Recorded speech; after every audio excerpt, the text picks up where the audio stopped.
ഇന്ന് ഞാൻ സാധാരണ ചെയ്യുന്ന ഒരു നാച്ചുറൽ ഡൈയുടെ വീഡിയോ ആണ്.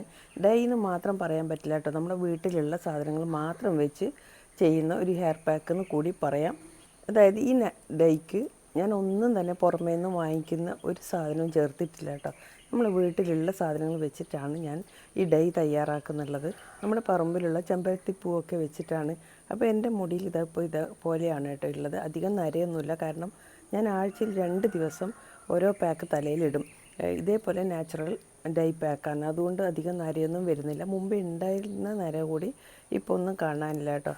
അപ്പോൾ ആഴ്ചയിൽ 2 ദിവസമെങ്കിലും നമ്മൾ ഇതുപോലെയുള്ള പാക്കുകൾ ഇടാൻ നോക്കണം. അപ്പോൾ നര വന്നതിന് ശേഷം നമ്മളെപ്പോഴും ഹെന്ന നീലാമരിയൊക്കെ പാക്ക് ഇടുന്നതിന് പകരം ഇതുപോലെ 2 പ്രാവശ്യമെങ്കിലും ചെയ്യാൻ നോക്കാം. പിന്നെ നര വരാതിരിക്കാനുള്ള ഒരു ഓയിലിൻ്റെ വീഡിയോ കൂടി ഞാൻ അപ്ലോഡ് ചെയ്തിരുന്നു, അതുകൂടി നിങ്ങൾക്ക് പരീക്ഷിക്കാം. അതിൻ്റെ ലിങ്ക് ഞാൻ ഇതിൻ്റെ അവസാനം കൊടുക്കാം കേട്ടോ. അപ്പോൾ ഞാൻ ഓരോ പാക്കും ഉണ്ടാക്കുമ്പോൾ ഞാൻ വീഡിയോ ഇടാറുണ്ട്. അപ്പോൾ നിങ്ങൾ അതേപോലെ ഫോളോ ചെയ്ത് ഒരിക്കലും നമ്മൾക്ക് നര കാണില്ല. നമുക്ക് കുറച്ച് പാക്ക് അധികം ഉണ്ടാക്കി 2 പ്രാവശ്യത്തേക്ക് വേണ്ടത് ഫ്രിഡ്ജിൽ സൂക്ഷിക്കാനും പറ്റും. ഇന്ന് ഞാനിപ്പം ഹെയർ ഡൈ ഉണ്ടാക്കാൻ വേണ്ടി ആദ്യം ചെമ്പരത്തി പൂവാണ് എടുക്കുന്നത്. ഒരു 10-12 ചെമ്പരത്തി പൂവ് എടുത്തിട്ടുണ്ട്. പിന്നെ ഒരു പിടി കറിവേപ്പില നമ്മുടെ പറമ്പിലുള്ളത് തന്നെ പറിക്കാൻ ശ്രമിക്കണം കേട്ടോ. ഒരിക്കലും വാങ്ങിക്കുന്ന കറിവേപ്പിലയൊന്നും നമുക്ക് ഈ ഹെയർ ഡൈക്കൊന്നും അത്ര നല്ലതല്ല. നാടൻ കറിവേപ്പിലയാണ് നല്ലത്. അതും വാങ്ങിക്കുന്നത് നമുക്കറിയില്ല അത്രമാത്രം കെമിക്കൽ ഉണ്ടോയെന്ന് അറിയില്ല.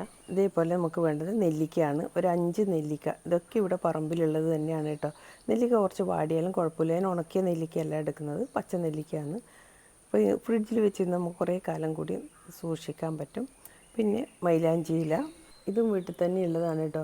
ഇത് നമുക്ക് ഒരു കമ്പ് കുത്തിയാൽ മാത്രം മതി, നന്നായി തന്നെ വളരും. നമ്മൾ ചെടിച്ചട്ടിയുടെ അടുത്ത് തന്നെ വളർത്താം. എപ്പോഴും പ്രൂൺ ചെയ്ത് വെച്ചാൽ മതി കേട്ടോ. ഒരു പിടി മൈലാഞ്ചി ഇല. പിന്നെ വേണ്ടത് നീലാമരി ഇലയാണ്. ഇതും ഇവിടെ തന്നെ ഉള്ളതാണ് കേട്ടോ. നമ്മളത് ഒരു പ്രാവശ്യം നട്ട് കഴിഞ്ഞാൽ നമുക്ക് ഇപ്പോഴും നമുക്ക് ഇതൊക്കെ ഉണ്ടാകും, നമ്മളെ പറമ്പിൽ തന്നെ ഉണ്ടാകും. ഒരു പ്രാവശ്യം നട്ട് പിടിപ്പിക്കാൻ മാത്രമേ നമുക്ക് ഈ നീലാമരി കുറച്ച് ബുദ്ധിമുട്ടുള്ളൂ. അത് കഴിഞ്ഞാൽ ഓരോ പ്രാവശ്യം മഴ വരുമ്പോഴും അത് തനിയെ കിളിർത്ത് പുതിയ തൈ ഉണ്ടാവുന്നതാണ്. പക്ഷെ അധിക കാലം ഈ തൈ നിൽക്കുന്നില്ല, വലിയ മരമൊന്നും ആവുന്നില്ല.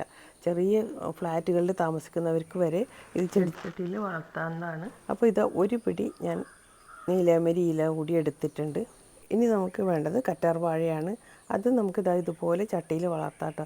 ഞാൻ ചെറിയൊരു പീസ് മാത്രമായിരുന്നു ആദ്യം നട്ടത്. ഇപ്പോൾ എൻ്റെ എല്ലാ ചെടിച്ചട്ടിയിലും ഇതുപോലെ ഉണ്ട്. ഓരോ കമ്പ് കുത്തി വെച്ചാൽ നമുക്ക് മുഴുവനായും തന്നെ വീട്ടിലുണ്ടാക്കി എടുക്കാൻ പറ്റുന്നുണ്ട്. അപ്പോൾ അത് ഞാൻ തലേ ദിവസം തന്നെ മുറിച്ച് വെള്ളത്തിലിട്ട് വെച്ചാണ് കേട്ടോ. 2-3 പ്രാവശ്യം നമ്മൾ ആ വെള്ളം മാറ്റി വെക്കണം. അതിന് ശേഷമാണ് നമ്മൾ ഉപയോഗിക്കേണ്ടത്. അപ്പോൾ തലേ ദിവസം തന്നെ പറിച്ച് വെക്കണം. പറിച്ച ഉടനെ നമ്മൾ ഒരിക്കലും ഉപയോഗിക്കരുത്, അത് നമ്മളെ മുടിക്ക് ദോഷം ചെയ്യും. ഇതിന് കറകൾ ഒരുപാട് പോകാനുണ്ട്. അപ്പോൾ നമ്മൾ തലേദിവസം വെള്ളത്തിലിട്ട് വെച്ചാൽ നമുക്ക് പിറ്റേ ദിവസം ഇത് കഴുകി ഇതിലേക്ക് ചേർത്ത് കൊടുക്കാം. കറ്റാർവാഴ ചേർത്താൽ നമ്മൾക്ക് ഇത് നല്ല സ്മൂത്തായി അരഞ്ഞ് കിട്ടും കേട്ടോ. നമ്മൾ എത്ര വെള്ളം ചേർത്ത് അരച്ചാലും നമുക്ക് ഈ ഇലകൾ അത്ര സ്മൂത്തായി അരഞ്ഞ് കിട്ടില്ല. അപ്പം നമ്മൾ അരിച്ചെടുക്കേണ്ടി വരും. ഇപ്പോൾ ഇതിലേക്ക് ഞാൻ കുറച്ചുകൂടി വെള്ളം ആവശ്യത്തിന് എടുക്കുന്നില്ല. ടീ ഡിക്കോഷനാണ്. 2 സ്പൂൺ ചായപ്പൊടിയും 2 സ്പൂൺ കാപ്പിപ്പൊടിയും കൂടി തിളപ്പിച്ച് കുറുക്കിയെടുത്തതാണ്. അതുകൂടി കുറേശ്ശെ ചേർത്ത് ഞാൻ അരച്ചെടുത്തിട്ടുണ്ട്. അപ്പോൾ നല്ല സ്മൂത്തായി വേണം അരച്ചെടുക്കാൻ. അഥവാ കറ്റാർ വാഴ ഇല്ലെങ്കിൽ നിങ്ങൾക്ക് ഇത്ര സ്മൂത്തായി അരക്കാൻ പറ്റുന്നില്ല എന്നുണ്ടെങ്കിൽ ഇത് അരച്ചതിന് ശേഷം നേരിയൊരു കോട്ടൺ തുണിയിൽ ഇതൊന്ന് അരിച്ചെടുക്കണം. എനിക്കിത് അരിച്ചെടുക്കേണ്ട ആവശ്യമില്ല, ഞാൻ കറ്റാർ വാഴ ചേർത്തുകൊണ്ട് തന്നെ സ്മൂത്തായി എനിക്ക് അരിഞ്ഞു കിട്ടിയിട്ടുണ്ട്. ഇപ്പം ഇത് ഇതേപോലെ അടച്ച് വെച്ചതിൽ വേറൊന്നും ചേർത്തില്ല കേട്ടോ. ഇത് പിറ്റേ ദിവസമാണ് ഇപ്പം ഞാനിത് തുറന്ന് നോക്കുന്നുള്ളത്. ഇനിയിപ്പോൾ ഈ സമയത്തല്ല നമ്മൾ ഇതിടുന്നുള്ളത്. ഇത് നന്നായി ഒന്നുകൂടി മിക്സ് ചെയ്ത് നമ്മൾ വീണ്ടും ഇത് അടച്ച് വെക്കുന്നുണ്ട്. 2ാമത്തെ ദിവസമാണ് കേട്ടോ ഞാൻ മുടിയിൽ അപ്ലൈ ചെയ്യുന്നുള്ളത്. അപ്പോൾ തലേ ദിവസം തന്നെ നന്നായി ഹെയർ വാഷൊക്കെ ചെയ്തിട്ടുണ്ട്, ഷാമ്പു വാഷൊക്കെ ചെയ്തിട്ടുണ്ട്. ഇപ്പോൾ ഇത് 2ാമത്തെ ദിവസമാണ്.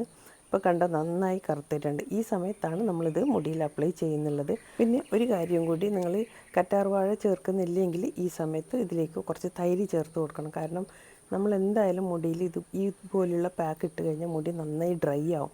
അത് ഒഴിവാക്കാനാണ് നമ്മൾ തൈര് ചേർക്കുന്നത്. അപ്പോൾ നമ്മൾ ഈ ഓയിൽ നമ്മളെ മുടിയിലില്ലാതെ പാക്ക് ഇട്ട് കഴിഞ്ഞാലുള്ള ആ ഡ്രൈനെസ് നമുക്ക് തോന്നില്ല, കുറച്ചൊരു ഓയിലിയായി തോന്നും. അതുകൊണ്ടാണ് 1 ടേബിൾ സ്പൂണെങ്കിലും തൈര് ചേർത്ത് കൊടുക്കണം. അപ്പോൾ ഞാൻ ഇന്നിപ്പോൾ ചേർക്കുന്നില്ല കേട്ടോ, കറ്റാർ വാഴ ചേർത്തുകൊണ്ട് തന്നെ ചേർക്കുന്നില്ല. ഇനി നമുക്കിത് മുടിയിൽ അപ്ലൈ ചെയ്യാം. നമ്മൾ ഇതുപോലെയുള്ള പാക്കുകൾ ഇടുമ്പോൾ നമ്മളെ മുടി കൊഴിച്ചിലൊക്കെ മാറി നന്നായി മുടി കിളിർത്തും വരും കേട്ടോ. ഒരു പ്രായം കഴിയുമ്പോൾ നമുക്കൊക്കെ മുടി കൊഴിച്ചിൽ വരുന്നുണ്ട്, കാരണം നമ്മൾ മുടി ശ്രദ്ധിക്കാത്തതുകൊണ്ടാണ്. അപ്പോൾ ഇതുപോലെയുള്ള പാക്കുകൾ ഇട്ട് കഴിഞ്ഞാൽ മുടി നരയും വരില്ല, അപ്പോൾ മുടി കൊഴിച്ചിലും മാറും. അപ്പോൾ ഞാൻ ഈ മുടിയിലേക്കാണ് അപ്ലൈ ചെയ്യുന്നുള്ളത്. അപ്പോൾ കുറച്ചൊക്കെ ചെറിയ ചെറിയ നരയൊക്കെ ഉണ്ട്. അപ്പോൾ ഇതിൽ ഞാൻ ഇന്ന് മുഴുവനായും ചെയ്യുന്നുണ്ട് കേട്ടോ. ഞാൻ എല്ലാ പ്രാവശ്യവും മുഴുവനായും ചെയ്യാറില്ല. ഇതുപോലെ വീട്ടിലുള്ള സാധനങ്ങൾ മാത്രം വെച്ച് ചെയ്യുമ്പോൾ ഞാൻ മുടിയിൽ മുഴുവനായും തന്നെ ഈ പാക്ക് ഇടാറുണ്ട്. അപ്പോൾ നമ്മൾ മുടിക്ക് നല്ലതാണ്.